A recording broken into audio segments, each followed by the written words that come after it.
Voice అంటే ఇవ్వండి.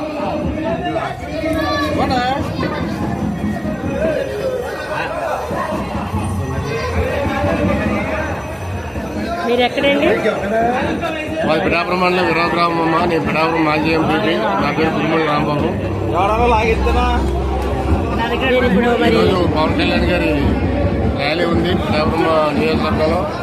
అది చిత్రాల గ్రామం నుంచి స్టార్ట్ అయ్యి చేబ్రూరు మీదుగా పిఠాపురం, గొల్లపురం, చేబ్రూరు, దుర్గాడ, ఏపీ మల్లవరం, ఏకే మల్లవరం. ఎంత మెజార్టీ వద్దనుకుంటున్నారు? మెజారిటీ అయితే మేము 80,000 వరకు వస్తుంది. కొంతమంది 1,00,000 అని అంటున్నారు. 1,00,000 అంటే ఉన్న ఓట్లు బట్టి లెక్కేసుకుంటే ఎన్ని ఓట్లు ఉన్నాయి మొత్తం పిఠాపురం మొత్తం నియోజకవర్గం? ఎన్ని ఓట్లు అండి? 2,42,600